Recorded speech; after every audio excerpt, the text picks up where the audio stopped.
Hey, Coach. Eric, what's going on? Not much. Ready to go when you are. Okay, good. No, I'm ready to go. We can go ahead with questions. Sounds good. Media, we have Coach Nagy with us, and we can get underway here. Jason, first up.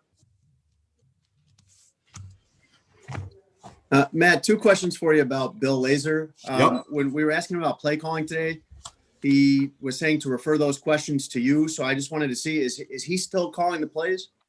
Yep, we're all collaboratively working on the game plan, and then we get in there and we rock and roll with the game plans and the calling and everything. So it's a good deal. Mitch is involved with it. I think that the last 3 weeks, 3.5 weeks, we've actually gotten a lot better in the procedure.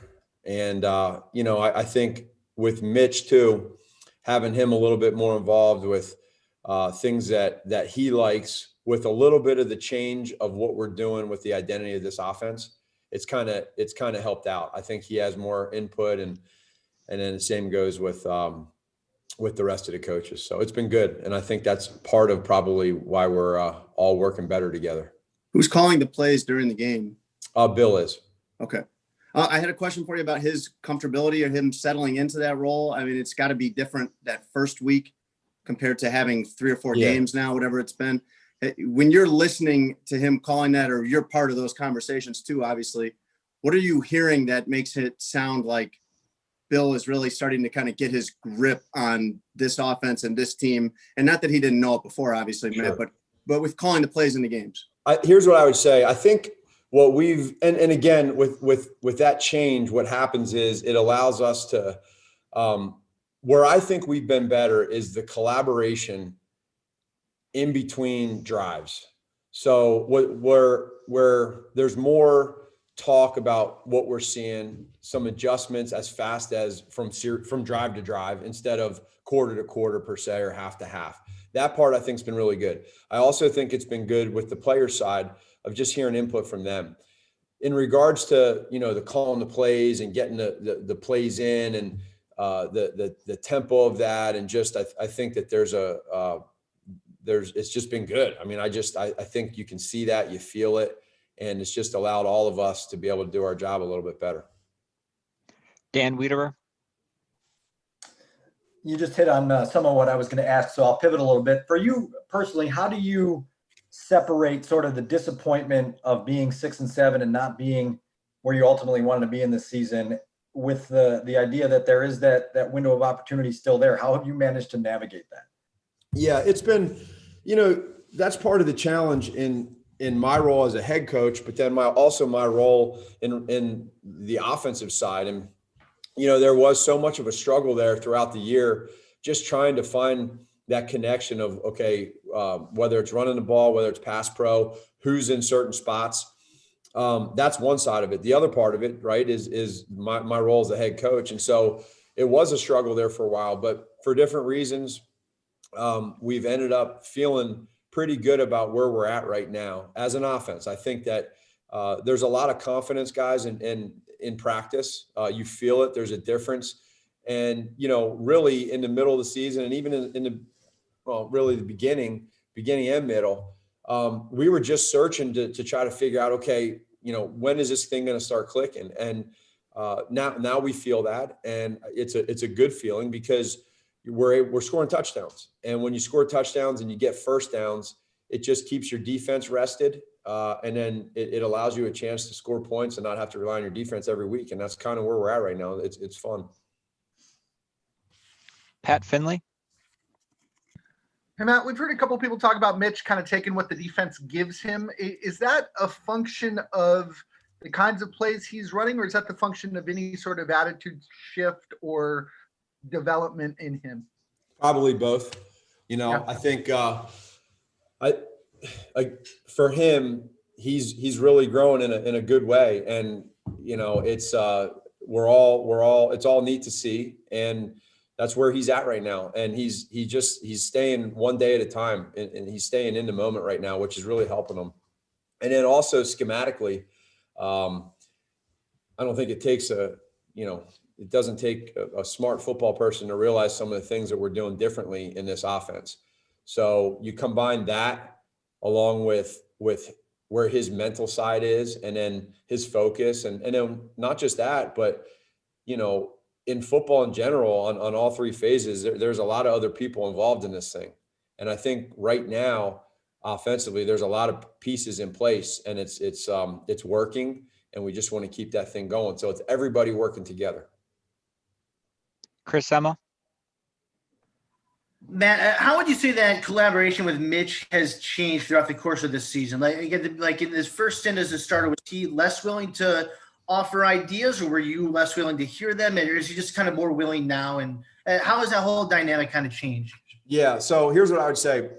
When I first got with him in 2018, y'all remember we talked about the flight simulator, and we talked about trying to throw a lot at him just to see what we as an offense can handle with that offense. And I thought he did a really good job in training camp.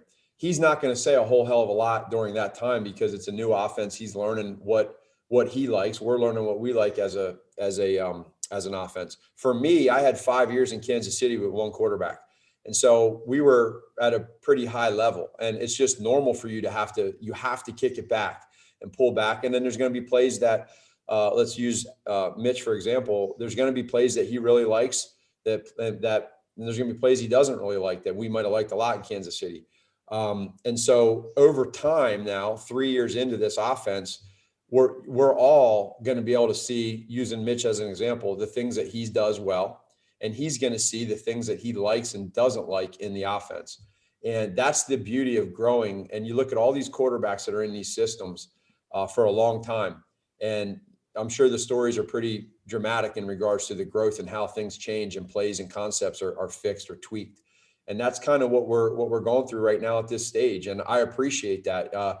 Played quarterback all my life, and I'm a very opinionated person. And so just to be able to accept that and hear that from Mitchell right now with where he's at, none of it is in a negative way by any means from him. It's all just to try to help this offense. And so is it a lot all the time? No. But if there's something when we go through the game plan that he's not necessarily feeling, I think now he feels good and more confident to say, you know what, guys, I'm not really feeling this play right now. And we get rid of it. Or, you know what, guys, I'm loving this play. And we put that play in and we find another way to run it by a different personnel and different formation. So it's been really good. Adam Johns? Hey, Matt. Bill kind of characterized this, what we're talking about, the process of the game, building the game plan and the play calling. Sometimes the input has to be earned. He used the word earned. Is that the case with you and Mitch? Is him, like, has he earned that input more now? And I guess, how is he more assertive with that input now post-benching? Yeah, I think earned is a great word. And for a guy that's played in different offenses, and he's played a lot of different games in his career, the more time you're in this thing, the more you're gonna have an opinion in regards to whether you like a play or not. And so, for instance, somebody that comes into a system that has no idea anything about the concepts, they're not necessarily going to give an opinion because they don't know anything about the play. But when you're in the offense and you start learning more and more and more, and you start seeing more and more defenses, you can be way more opinionated. And when we see in practice the success or the good and the bad of that play with you at that spot, we can accept your opinion. And I think that's probably what Bill's saying when you say he said earned. And that's across the board in any position, but obviously we deal more with that with the quarterbacks. Mark Grody?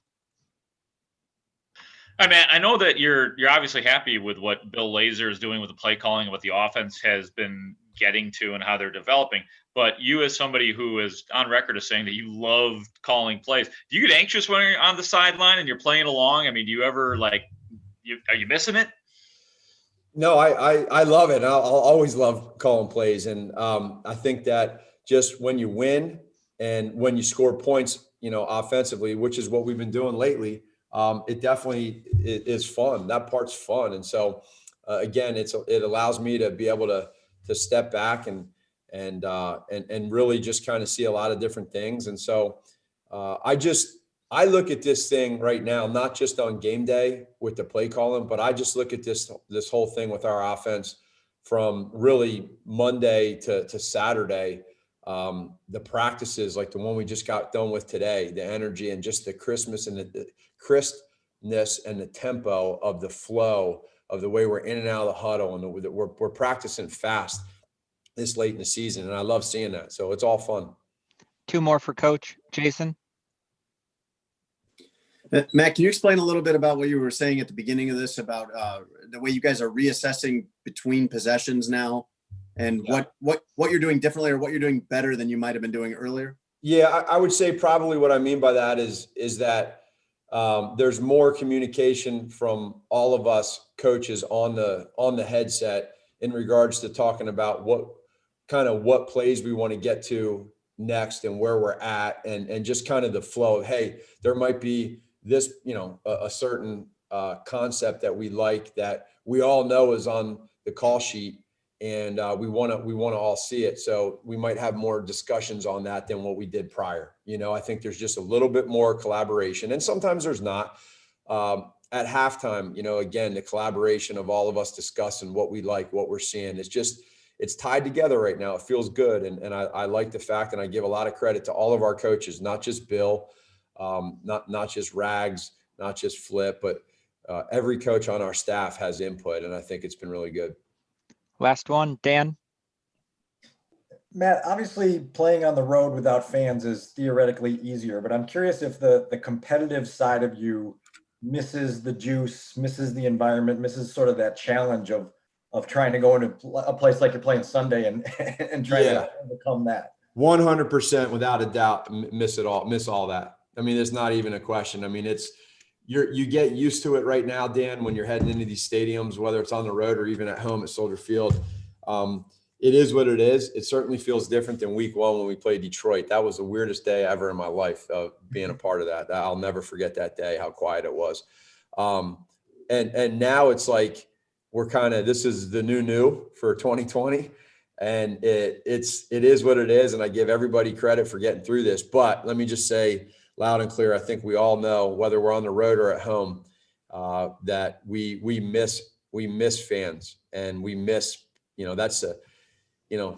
just the little things of getting on a bus. If you talk about an away game and being able to drive in on a bus to everybody tailgating and pulling into this, and there's just, it gets you going a little bit. And I love that.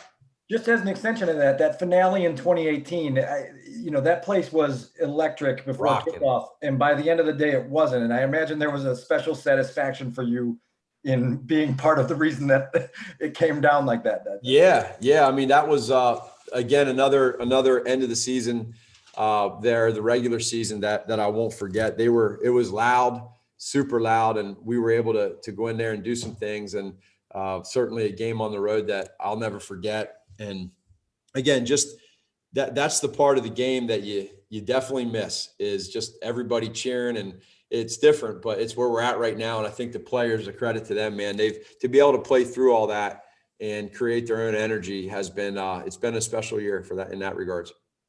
Thanks, Coach. We're all set. All right, guys. Thank you. Take care.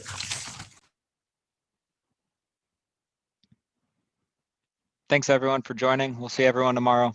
Have a good night.